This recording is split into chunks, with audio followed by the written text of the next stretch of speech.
नमस्ते। Solid facts with Hemant अत्री में आप सबका स्वागत। जैसा आप देख रहे हैं हेमंत सर हमारे साथ मौजूद हैं। बहुत स्वागत सर। सर, शीतकालीन सत्र चल रहा है। अब आज जो है सुचारू रूप से संसद ने काम करना शुरू कर दिया। शायद कल जो है विपक्ष की जो मांग थी, चर्चा एसआईआर पर चर्चा हो, उसको जब सरकार ने स्वीकार कर लिया। मोदी जी चाहते तो नहीं थे, लेकिन पता नहीं कैसे सरकार इस मुद्दे पर चर्चा कराने को तैयार हो गई है। उसकी डेट भी अब अनाउंस हो गई है कि 9 तारीख को चर्चा कराएंगे। उसके पहले 8 तारीख को वंदे मातरम पर चर्चा कराना चाहते हैं। तो ये जो चर्चाएं होने जा रही हैं सर, कितनी इंपॉर्टेंट है एसआईआर को लेकर के? भाई एसआईआर भी अंदर, एसआईआर पर क्या बात होगी क्या नहीं होगी, एसआईआर शब्द बोलना है कि नहीं बोलना है, इत्यादि इत्यादि क्या जानकारियां हैं, क्या कुछ है और कितना इंपॉर्टेंट रहेगी ये चर्चा?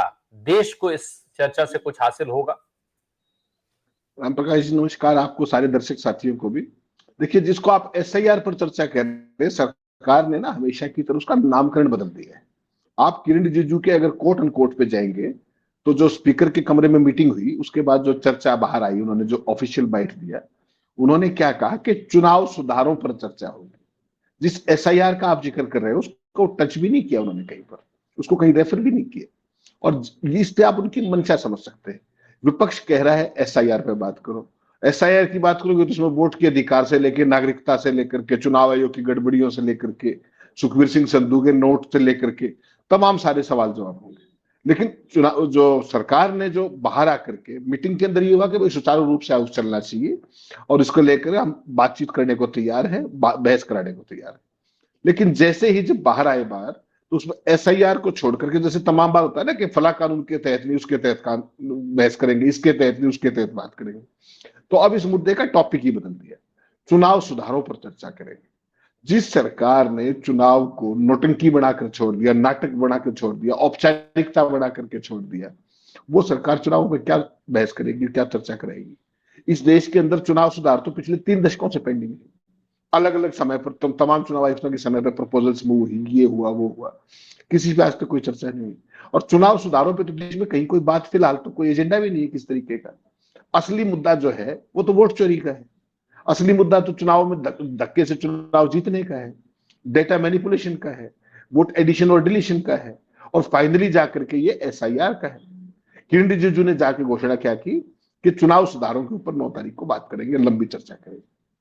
अब होगा क्या? विपक्ष बोलना शुरू करेगा, चेयर क्या कहेगी कि आप चुनाव सुधारों पर बात करिए। वो उन्होंने मांग क्या की थी कि हमारी एसआईआर और वोट चोरी पर बात कीजिए। विपक्ष पिछले 1 डेढ़ साल से लगातार किन बातों पर बात कर रहा है? वो तो वोट चोरी का ही मेन मुद्दा है ना। वो विपक्ष की वोट चोरी की बात करेंगे, ये अपोज करेंगे और हंगामा तमाम होना तय है। तो बेसिकली ये नामकरण बदलना, गोल पोस्ट शिफ्ट करना, ये कोई पुरानी नया शगल नहीं, ये बहुत पुरानी परंपरा है सरकार की। और इनका संसद के अंदर किसी भी मुद्दे पर प्रोडक्टिव बहस कराने का ना तो कभी एजेंडा था, ना कभी ये सोचते हैं ऐसा। इनका काम केवल एक रहता है कि किसी तरीके से अपना बिजनेस निकालो, जो भी हाउस का बिजनेस है, लेजिस्लेटिव बिजनेस। राजी खुशी निकल जाए तो ठीक, सस्पेंड करा के निकलना पड़े तो ठीक, और 15 मिनट के अंदर 15 बिल पास करा दे तो भी ठीक। इनका पूरे का पूरा agenda over a period of time लगातार 11.5 साल में आपने देखा है। असली मुद्दा है वोट चोरी का। असली मुद्दा है चुनाव आयोग की भाजपा से मिली भगत का। कैसे महाराष्ट्र में वोटें जुड़ी, कैसे बिहार में डिलीट हुई, और बंगाल के अंदर खेला क्या चल रहा है, जितने भी बीएलओज की मौत हो रही है वो क्यों हो रही है, ऐसी कौन सी मजबूरियां हैं कि जो इतने प्रेशर में एसआईआर करवाया गया इतनी कम टाइमलाइन के अंदर। सारे सवाल वो है। तो विपक्ष अपने सवाल पूछेगा, इनके पास कोई जवाब है नहीं। राहुल गांधी ने 5 तारीख को हरियाणा के बारे में वोट चोरी का पूरा कच्चा चिट्ठा खोला था। आज तक चुनाव आयोग के मुंह से एक शब्द सुना हो आपने? भाजपा के मुंह से शब्द सुना हो? तो इस संसद में क्या चर्चा कराएंगे बताइए? वहां तो वो सारी मुद्दे फिर उठेंगे, अपोजिशन उन बातों को उठाएगा। महाराष्ट्र में कैसे आपने 93% स्ट्राइक रेट किया, बिहार के अंदर 90% स्ट्राइक रेट कैसे किया, बंगाल के अंदर और बाकी देश में एसआईआर के नाम पर आप क्या खेला करना जा रहे हो? उन सब के सारे सवाल हैं। लेकिन सरकार ने तो पूरा विषय ही बदल दिया। सरकार ने कह दिया कि चुनाव सुधारों पर बात होगी। कौन से चुनाव सुधार कराने जा रहे? किरण रिजिजू को पता है खुद? कुछ नहीं पता। कहीं कोई चर्चा नहीं है, कहीं किसी तरीके कोई एजेंडे में नहीं है। बाहर आके बता दिया कि चुनाव सुधारों पर चर्चा होगी, 9 तारीख को बात खत्म। तो यही सरकार की पूरी की चाल चरित्र और चेहरा है कि मुद्दे पर बात कभी नहीं करेंगे, ये उधर उधर गोल पोस्ट शिफ्ट करते रहे। सर, अंदर जो है विपक्ष एसआईआर पर बात नहीं करेगा, उसको एसआईआर पे बात नहीं करने देंगे, एसआईआर का इस्तेमाल नहीं करने देंगे शब्द का, और बाहर एसआईआर के गुणगान गाए जाएंगे। लेकिन उसी एसआईआर पर या चुनाव रिफॉर्म्स पे जब बात होगी तो सदन में ऑन रिकॉर्ड वो घुसपैठिया घुसपैठिया घुसपैठिया कर लेंगे। तो क्या इस पर भी रोक नहीं लग जानी चाहिए? क्या उस समय ओम बिरला साहब जो है तब भी इंटरप्ट करेंगे कि नहीं आप सदन में घुसपैठिया नहीं बोलिएगा? वो तो सबसे प्रिय विषय तो प्रधानमंत्री जी का है। घुसपैठिया शब्द तो प्रधानमंत्री जी लेके आते हैं, माननीय गृह मंत्री जी लेके आते हैं, जेपी नड्डा लेके आते हैं। पूरे बिहार चुनाव के दौरान घुसपैठिए के अलावा उसने कुछ, अमित शाह ने कुछ कहा हो तो बता दीजिए। पूरी एसआईआर होगी, सारी बात होगी, सारा तो ठीक हो गया होगी ना, प्योरीफाई होगी पूरी वोटर लिस्ट।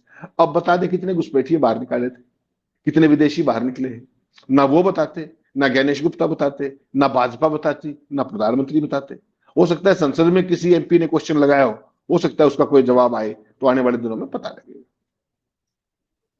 सर एसआईआर पे या चुनाव सुधारों पे क्या बात होने जा रही है सदन के अंदर? क्या माना जाए आखिर देश में ऐसा चुनाव रिफॉर्म्स को लेकर के कौन सी प्रक्रियाएं चल रही हैं जिसको देश के लिए जानना बहुत जरूरी है? एक तरफ हम चुनाव रिफॉर्म पे चर्चा करेंगे, दूसरी तरफ उसके ठीक पहले वंदे मातरम पर चर्चा करेंगे। एक ऐसा शब्द जो आप सदन में बोल नहीं सकते लेकिन उस पर चर्चा होगी, तो ये कैसे संभव है सर? तो मोदी राज में कुछ भी संभव है, मोदी है तो मुमकिन है। नहीं, कमाल लेकिन देखिए ना आप। चर्चा में वंदे मातरम बोलेंगे ना भाई, सत्ता पक्ष भी बोलेगा और विपक्ष भी बोलेगा।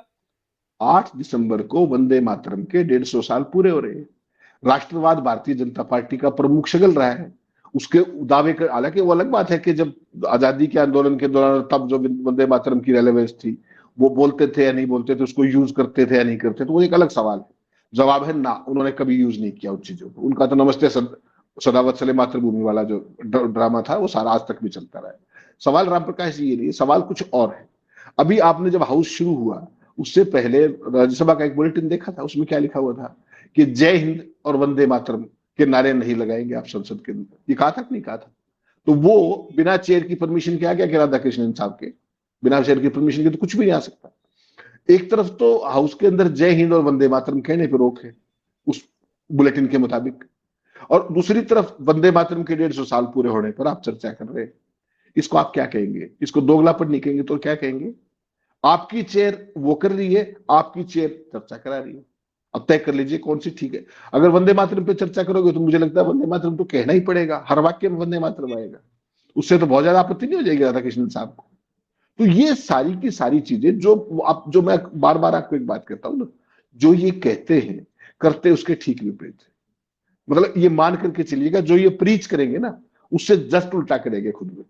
क्योंकि ये वंदे मातरम तो तब भी प्रयोग नहीं करते थे, ये जय हिंद वाले थोड़ी है, ये तो नमस्ते सदावत्सले वाले लोग हैं। तो इनको उन सारी चीजों से, और फिर जबरदस्ती जब फंसते हैं तो जब उठा के नैरेटिव बदल देते हैं, फिर किसी दूसरी चीज पे जब्त कर जाते हैं। ये इनका पुराना शगल है। भारतीय जनता पार्टी की सियासत ही ये है, क्योंकि पोमेरियन मीडिया जेब में है इसलिए वो सारे के सारे एक्सपोज नहीं हो पाते। जो हमारे जैसे 10-5 साथी हैं वो सोशल मीडिया के जरिए कुछ कर ले तो कर ले, बाकी पूरा देश तो इन्हीं का अपना डफली बजा रहा है। जिस तरीके से ये चाह रहे हैं वैसे ही कर रहे हैं, तो उसी का फायदा ये लोग उठाते हैं अपनी हिपोक्रेसी को आगे बढ़ाने के लिए। आप देख लीजिए कल क्या हुआ था, सारा दिन सुबह से शाम तक संचार साथी है, अब संचार साथी है। हकीकत क्या है राम प्रकाश जी? हकीकत ये है कि ज्योतिरादित्य सिंधिया को अपने मंत्रालय की नोटिफिकेशन का ही नहीं पता। हकीकत बात तो ये है। पढ़ लीजिए वो सारे के सारे सेक्शंस। कहाँ लिखा हुआ कि आप उसमें चाहे ऑप्शनल है, कहाँ लिखा हुआ कि आप चाहे तो डिलीट कर दे, कहीं लिखा हुआ। लेकिन पता ही कुछ नहीं ना, कहां से क्या होके आता है क्या नहीं, मंत्रियों को कुछ नहीं पता होता। आपने देखा इस संसद के, इस सदन के अंदर, आप मुझे बताइए, इस देश के अंदर, राजधानी के अंदर प्रदूषण से बड़ा कोई मुद्दा हो सकता था क्या? और प्रदूषण पर चर्चा कराने की बजाय प्रधानमंत्री जी ओपनिंग रिमार्क्स, पहला वाक्य क्या कहते हैं संसद की शुरुआत पे, पार्लियामेंट के अंदर वो उसमें परिसर में खड़े होकर के, आप भी मौसम का मजा लीजिए। कौन से मौसम का मजा ले? या तो सांस लेना दूभर है। लाखों बच्चों को सांस के अलावा दुनिया दूसरी भर की बीमारियां हो रही है। आज प्रियंका गांधी ने बाकायदा इस बात पर चिंता जताई, वहां पर तमाम सांसद आज वो मास्क लगा करके कि जब तक ये नहीं होगा, अपने प्रदूषण पे वो चर्चा नहीं होगी, हम मास्क लगा के आएंगे। तो लगाना ही चाहिए वैसे भी, और मजबूरी हो चुका है दिल्ली में मास्क लगाना। प्रदूषण की क्या हालत है, आप क्या कर रहे हो? पानी छिड़कवा रहे हो, फिजूल में एमसीडी का तेल खर्चवा के प्रदूषण फालतू बढ़ा रहे हो। प्रदूषण उसमें जो फ्यूल जलने से उसमें घट तो नहीं रहा है क्यों कहीं पर भी। तो बेसिकली जो कुपड़ों वाला एक सिस्टम चल रहा है ना देश के अंदर, कि किसी मुद्दे की बात पर कोई बात ही मत करो। मुद्दा क्या उठा रहे हैं कि रेणुका चौधरी कुत्ता रहेगी। अरे भले लोगों, कोई और भी बहुत सारे मुद्दे होंगे ना इस बात में, क्यों अपना मजाक उड़वाते हो आप लोग? इतने गंभीर संसद का वो सत्र तो है। विशेषाधिकार हनन का प्रस्ताव लाने की बात हो रही है, कार्रवाई करने की मांग हो रही है, भारतीय जनता पार्टी कर रही है, रेणुका चौधरी कह रही है कि भाई मुझे कोई फर्क नहीं पड़ता है। हाँ, तो ले आएंगे। बेसिकली क्या है ना कि नॉन इश्यू को इश्यू बनाओगे तभी तो मुद्दों से भटका सकोगे ना। नॉनसेंस की बात करो कितनी ही करा लो, मुद्दे की बात जब आएगी तो साइड स्टेप कर जाएगी। यही तो पिछले 11.5 साल में कर रहे हैं। आप मुझे 11.5 साल में राम प्रकाश जी एक ऐसा गंभीर विषय बताइए जिस पर विपक्ष ने मांग की हो, देश की जरूरत हो उस मुद्दे की। आज अगर आप इस सदन के अंदर शीतकालीन सत्र में अगर प्रदूषण पे गंभीर चर्चा नहीं करोगे तो किस पे करोगे, बता दीजिए मुझे। जो हालत है और हर साल बिगड़ती जा रही है, और अकेली सांस की बीमारी नहीं, इससे दुनिया भर की बीमारियों का जन्म हो रहा है। अकेली सांस नहीं है इसके अंदर। उसके बावजूद भी प्रधानमंत्री का ये कहना संसद के सत्र की शुरुआत में कि मौसम का आप भी मजा लीजिए, इसको स्टेटिस्टिक प्लेजर नहीं, तो आप क्या कहेंगे? और ये परपीड़क मानसिकता है। आपने तो अपने घरों के अंदर आपने दिखाया था आपको किस तरीके से प्रधानमंत्री के घर में एयर प्योरीफायर लगे हुए हैं, दिल्ली की मुख्यमंत्री के दफ्तर में घरों में प्योरीफायर लगे हुए हैं। आम आदमी बेचारा कहां से प्योरीफायर लाएगा? क्या क्या लाएगा वो? पेयजल आप नहीं दिला पाते, स्वच्छता आप नहीं करा पा रहे, अब रही सही कसर ये प्रदूषण की भी होगी। आम आदमी करेगा तो करेगा क्या? ये है मुद्दे लोगों के, इन पर बात नहीं करेंगे। बात क्या करेंगे? रेणुका चौधरी कुत्ता ले आएगी। बताइए आप। कल राहुल गांधी भी इस बात पर वो कर रहे थे कि क्या वास्तव में ऐसा कुछ है? बेसिकली नॉन सीरियस इशू को सीरियस बना करके उस प्रिविलेज मोशन नहीं, उसकी सदस्यता बर्खास्त कर दो, लेकिन नहीं प्रदूषण पे तो चर्चा कर लो। क्या करोगे? सर, कुत्ते के प्रकरण पे जो इतना उसको बड़ा किया गया कि माना जाए कि भाई संचार साथी ऐप पर जब सरकार घिर रही थी तो उसके पास ये एक ऑप्शन मिल गया था, इसीलिए उसको इतना प्रमोट किया गया और किया जा रहा है कि ताकि कुत्ते के सहारे बहुत कुछ ढका जा सके। भाई विशेषाधिकार हनन लाना कुत्ता ले आने पर अटल बिहारी वाजपेयी, रेणुका कह तो नहीं कि अटल बिहारी वाजपेयी बैलगाड़ी से आए थे, आया था क्या विशेषाधिकार हनन? नहीं, इनका बेसिकली वही है ना जी, सब कुछ घर की वही, और घर अपने लिखने वाले चेयर जो है घर की है, जो मर्जी लिखवा लीजिए। पॉमेरियन मीडिया सारा घर का है, जो मर्जी चाहे नैरेटिव चलवा लीजिए। सवाल वो नहीं है ना, सवाल तो गंभीर मुद्दों का है। उन गंभीर मुद्दों पे चर्चा कब करेंगे आप? देश का रुपया आज 90 से नीचे गिर गया है, आप कर लीजिए चर्चा इसके ऊपर। देश की अर्थव्यवस्था आज कहां खड़ी हुई, आप इस पर चर्चा कर लीजिए। देश में आज अर्थव्यवस्था की ओवरऑल स्थिति क्या है? देश के अंदर जो पूरा ऊपर से नीचे तक आप देखेंगे किस तरीके से आईएमएफ ने क्या लिखा है, भारत की जो करेंसी है उसको क्रॉलिंग करेंसी के तौर पे कहा है। कर लीजिए चर्चा इस पे नहीं करेंगे। रेणुका चौधरी कुत्ते पे कर लेंगे। क्यों? क्योंकि एक तो उसमें बात ज्यादा अच्छे से कर पाएंगे, लफाजी करने का सबको मौका मिल जाएगा। एसआईआर पे कोई चर्चा नहीं करेंगे, वोट चोरी पे कोई चर्चा नहीं करेंगे, किसी भी काम की बात पर, प्रदूषण पे चर्चा नहीं करेंगे। केवल और केवल नॉनसेंस की बात करेंगे, उसी की चर्चा करेंगे, क्योंकि उसी में सिद्धहस्त है ये। उसके अलावा इनको कुछ आता भी नहीं। नहीं तो ये तो हमारे और आपकी सोच है ना कि आप कह रहे हैं कि रुपया गिर गया, रुपया तो गिरा नहीं, वो तो डॉलर मजबूत हुआ है, वो तो बताती है भारतीय जनता पार्टी, हमारे देश की वित्त मंत्री ये बात बताती हैं कि रुपया नहीं बिल्कुल। गिरा, डॉलर मजबूत हो गया। अब हमारी और आपकी मानसिकता खराब है कि हम लोग ये बात करते हैं कि रुपया गिर गया, तो अब इसमें तो भाई सरकार कुछ नहीं कर सकती, उसका तो कोई दोष है नहीं। खैर, लेकिन सर एक चीज है कि क्या आज जिस तरीके से एसआईआर को लेकर के, भाई चलिए चुनाव रिफॉर्म्स को लेकर के चर्चा कराने को सरकार तैयार हुई, लंबे समय से हम लोग ये देख रहे थे कि विपक्ष की तमाम मांगों को इग्नोर किया जा रहा था। पहली बार एक लंबे समय के बाद हम ये देख रहे हैं कि सरकार ने विपक्ष की कोई बात मानी, किसी चीज पर चर्चा कराने को तैयार हुए हैं, और वो भी इतनी जल्दी। क्या इसको हम लोग मोदी जी का संसद के प्रति सम्मान मान लें कि भाई सदन ना चलने से उनको दिक्कत हो रही थी, कुछ उनको शायद कहीं अंतरात्मा जाग गई कि नहीं सदन चलना चाहिए, देश के लोगों के लिए चलना चाहिए, इसलिए तैयार हो गए, या फिर कुछ और भी इसके पीछे देखते हैं आप? राम प्रकाश जी, पूरे देश के स्तर पर राष्ट्रीय जो इश्यूज है और अंतर्राष्ट्रीय स्तर पर जो ओवरऑल परिस्थितियां है, उन सारों का मिक्स है कि मोदी केवल दबाव में आकर के इस तरह की चीज स्वीकार करने को तैयार हुए, उसका भी नाम बदल करके, वोट चोरी का नाम बदल के, एसआईआर का नाम बदल के चुनाव सुधार पे चर्चा का एजेंडा लाया जाएगा। ये ऑन रिकॉर्ड किरण रिजिजू के मुंह से, ये मैं और राम प्रकाश राय नहीं कह रहे। प्रधानमंत्री जी की समस्या एक नहीं है, मैनीफोल्ड है। जिस तरीके से अमेरिका उनकी लगातार आर्म ट्विस्टिंग कर रहा है, एक एप्स्टीन फाइल में जिस तरह के धमाके की उम्मीद की सुब्रमण्यम स्वामी बार बार जिक्र कर रहे थे, नंबर 2 भारत की जो आर्थिक पक्ष है, नंबर 3 और ओवरऑल जो स्कीम ऑफ थिंग्स है, चाहे वो बेरोजगारी हो, चाहे तमाम ऐसे मुद्दे हो जिनके ऊपर सरकार पूरे तरीके से फेल है और वोट चोरी के मामले में सरकार का कंप्लीट एक्सपोजर हो चुका है कि वो चुनाव जीतते कैसे। इन सारे गैमेट ऑफ इश्यूज को लेकर के एक खास तरह का माहौल लंबी लाइन खींचने का है। और उसमें भी क्या है, संदेशरा ब्रदर्स आपने देखा किस तरीके से 100 रुपए लो, 33 रुपए करके जमा करा करके और 67 माफ कराओ। ये न्याय सुप्रीम कोर्ट ने भी दे दिया और सरकार ने भी दे दिया। आप करके देख लीजिए ना एक बार। ये सारी चोरी और डकैतियां जो चल रही है सत्ता की प्रतिष्ठान के संरक्षण में, उन सबको दबाने और छुपाने का खेल है। परमाणु क्षेत्र के अंदर, परमाणु ऊर्जा के अंदर निजी क्षेत्र को लाने का खेल, उसमें भी अडानी को लाने की बात है। तो ये सारी की सारी चीजें, कुछ चीजें ऐसी हैं जिनमें सरकार दबती है, कुछ चीजें ऐसी हैं जिनको सरकार कराना चाहती है विपक्ष को बहलाकर फुसलाकर। विपक्ष बहलाई फुसलाई में आएगा कि नहीं, वो एक सवाल है। लेकिन देश के सामने जितने भी प्रमुख समस्याएं, जितने भी प्रमुख मुद्दे हैं, उनको आप इस तरीके से रेणुका चौधरी के कुत्ते और तमाम छोटी मोटी इस तरह की फजूल बातों करके आगे नहीं बच सकते हैं। सवालों का सामना तो करना पड़ेगा। ये वही मोदी जी हैं, 90 रुपए की आपने बात की, डॉलर मजबूत होने की बात की। यही वही मोदी क्या कहा करते हैं कि किसी प्रधानमंत्री की गिरती हुई साख का परिणाम है उसकी करेंसी का गिरना। तो प्रधानमंत्री जब मोदी जी आए थे तब 58 रुपए का था, आज 90 रुपए का हो गया, 32 रुपए बढ़ गया है। ठीक, 11.5 साल में। तो मोदी जी को तो आप इसके लिए बधाई देंगे, साधुवाद देंगे या क्या करेंगे। दूसरे प्रधानमंत्रियों की तो गिरावट होती थी। मेरे ख्याल इनका शायद उभार होता होगा, ऐसा कह सकते हो आप भक्तों की नॉलेज में। आज एक जो आज क्या नाम, नीति आयोग के पूर्व सीईओ, वो कह रहे हैं कि रुपया गिरने की, आज उन्होंने बाकायदा ट्वीट किया कि रुपया गिरने की चिंता ही नहीं करनी चाहिए। बताइए आप, फिर मोदी जी क्यों चिंता किया करते थे जब गुजरात के मुख्यमंत्री थे, और आज उनको क्यों चिंता नहीं है जब वो देश के प्रधानमंत्री। निर्मला सीतारमण को आज क्यों नहीं उसकी चिंता है। शेयर मार्केट का बैठा बैठा हुआ है, पूरी इकोनॉमी का बैठा बैठ गया, रुपए की कीमत गिरती जा रही है, सोने चांदी के रेट देख लीजिए, और इनका सब चंगासी है। तो ये समझना तो पड़ेगा ना कि किन चीजों से डिफ्लेक्ट करने की कोशिश कर रहे हैं, चौतरफा नाकामियों की तरफ से। जिस तरीके से फॉरेन इन्वेस्टर्स लगातार शेयर मार्केट से भी बाहर जा रहे हैं, और भी चीजें हैं, उन सब का गैमेट ऑफ इश्यूज का सारा प्रतिफल है ना जो कुछ हो रहा है देश में। उसको आप कब तक नकार पाओगे। स्थितियों का सामना करना पड़ेगा। आईएमएफ ने पहली बार आपकी जो मुद्रा को क्रॉलिंग कह दिया कि नहीं कह दिया, कर लीजिए, आप क्या करेंगे बताइए।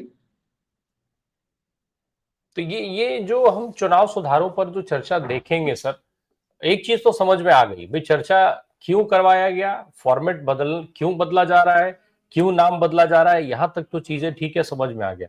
एक और चर्चा, चूंकि वंदे मातरम का जिक्र हुआ, वंदे मातरम की चर्चा पर सरकार का इतना फोकस क्यों है। आखिर सरकार जनता के मुद्दों पर चर्चा नहीं करा पा रही है, तमाम बिल बिना चर्चा के पास होकर के जो है उनका इम्प्लीमेंटेशन शुरू हो गया, लोगों को पता तक नहीं है इन बिल्स के बारे में।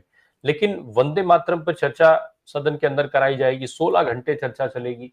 आखिर ये चर्चा इतनी इंपॉर्टेंट क्यों है, क्यों इतनी जरूरी है, और क्यों जरूरत पड़ी वंदे मातरम पर चर्चा कराए जाने की। क्या ही विवाद हो गया, क्या दिक्कत है वंदे मातरम से।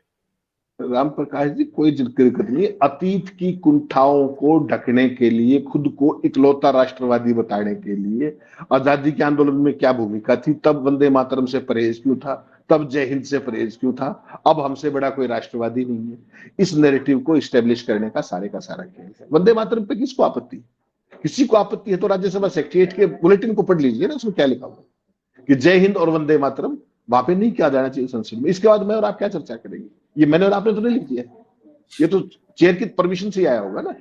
क्यों आया हो, किसने लिखवाया, वो ड्राफ्ट कहां से आया। और अब मैं तो कहता हूं वंदे मातरम पर चर्चा क्यों नहीं होनी चाहिए, खूब होनी चाहिए। लेकिन इसका मतलब ये नहीं कि बाकी इश्यूज पे चर्चा नहीं होनी चाहिए। हर चीज पे चर्चा होनी चाहिए जो इस देश के मुद्दे हैं। प्रदूषण पे भी चिंता होनी चाहिए, अर्थव्यवस्था पे भी चर्चा होनी चाहिए। ओवरऑल जो अमेरिका के कठपुतली बनकर आप नाच रहे, उस पर भी चर्चा होनी चाहिए। ऑपरेशन सिंदूर में आपने किस तरीके से सीज फायर किया, उस पर भी चर्चा होनी चाहिए। हर चीज पे चर्चा कराओ ना। संसद होती किस लिए, संसद चर्चा के लिए होती। और श्रीमान रक्षा मंत्री निंदानाथ जी क्या कह रहे हैं गुजरात जाकर के कि जवाहरलाल नेहरू, फिर जवाहरलाल नेहरू आगे संसद के दौरान में, नेहरू जी को फिर पकड़ लाए बीच में कि नेहरू जी बाबरी मस्जिद बनाना चाहते हैं सरकार के पैसे से। पूरी धरती पे एक दस्तावेज दिखा दीजिए आप जो ये डॉक्यूमेंटेड हो, जहां पे या कहीं नैरेटिव में ये हो। केवल अपनी नौकरी बचाने के लिए एक व्यक्ति जो 61 साल पहले इस दुनिया से रुखसत हो चुका है, उसके बारे में देश का रक्षा मंत्री कोई भी बकवास कर दिया खड़ा होकर। अपने जवाहरलाल नेहरू वो व्यक्ति थे जिन्होंने सोमनाथ मंदिर में भी ये कह दिया था कि सरकार का काम नहीं है पैसे लगाना धार्मिक स्थलों पर, लोगों को जो करना है वो करे, सरकार धर्म निरपेक्ष है पूरे तरीके से। और ये श्रीमान जी कहां से लाए एजेंडा पकड़ करके राजनाथ जी? केवल इसलिए कि मेरी नौकरी बची रहे। 8 महीने बच गए 75 होने में, कब पता कौन जाने के वहां पे धका दिया जाए अपने, क्या नाम है आपका, मार्गदर्शक मंडल में। नौकरी पक्की रहे। गुजरात में जाकर के सरदार पटेल, भारत माँ के सपूत, उन्होंने नहीं होने दिया। ये बताइए आप। सरदार पटेल ने तो जो एक सबसे महान काम किया था, वो किया था कि आरएसएस पे बैन लगाया था गांधी जी की हत्या के बाद।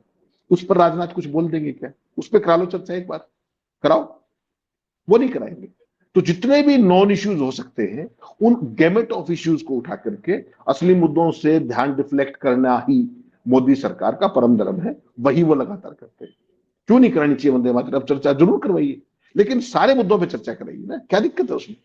आपने 2 दिन हाउस की क्यों खराब करवाए? 1 और 2 तारीख किस उपलक्ष्य में खराब कराए? और अब क्या बदल गया जो आप चर्चा के लिए तैयार होंगे? इसका जवाब दे दीजिए। ये जो पैसा है, करोड़ों रुपया संसद के संचालन पे खर्च होता है, वो मेरा और आपका ही तो पैसा है। क्या कारण है कि मोदी जब मुख्यमंत्री थे तो वहां सदन नहीं चलता था, विधानसभा। अब प्रधानमंत्री होके आ गए तो हाउस नहीं चलने देते। सारे जो सेशन है उनकी ड्यूरेशन देख लीजिए, लगातार कम होती जा रही है। उनमें चर्चा और प्रोडक्टिव काम कितना होता है वो निकाल के देख लीजिए। ये क्यों होता है? ये इसलिए होता है कि सरकार नहीं चाहती कि हाउस चले, और कहते क्या है कि विपक्ष नहीं चलने दे रहा है। कल मैं हैरान था, ओम बिरला साहब का प्रवचन 2.5-3-4 मिनट का, जो उन्होंने विपक्ष को लेकर संबोधित करते हुए किया, उसको बीजेपी के हैंडल से ट्वीट किया जा रहा था।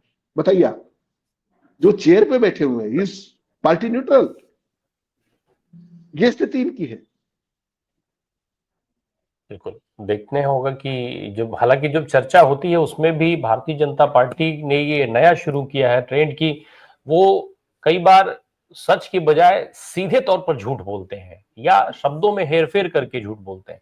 ऑपरेशन सिंदूर पे जब बात हो रही थी तो राजनाथ सिंह का स्टेटमेंट सबको याद होगा, जो उन्होंने कहा कि न मतलब कोई किसी के भी कोई नुकसान नहीं हुआ है, किसी तरह की कोई क्षति नहीं हुई है, वो कह करके निकल गए। जबकि कितने सारे शहीद के परिवार जो है वो सामने आए, उन्होंने कहा कि हाँ हमने अपना बेटा खोया है, हमने अपना भाई खोया है, इत्यादि इत्यादि।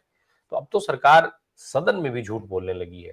देश को देखना होगा कि इस चर्चा में क्या प्रोडक्टिव निकल करके आता है। सरकार देश के सामने कौन से तथ्य रखती है विपक्ष के सवालों पे, और फिर उसको ठीक से गहराई से उसको एनालाइज करिए, समझिए कि सरकार क्या खेल खेल रही है। बहुत शुक्रिया सर हमसे बात करने के लिए। Thank you so much.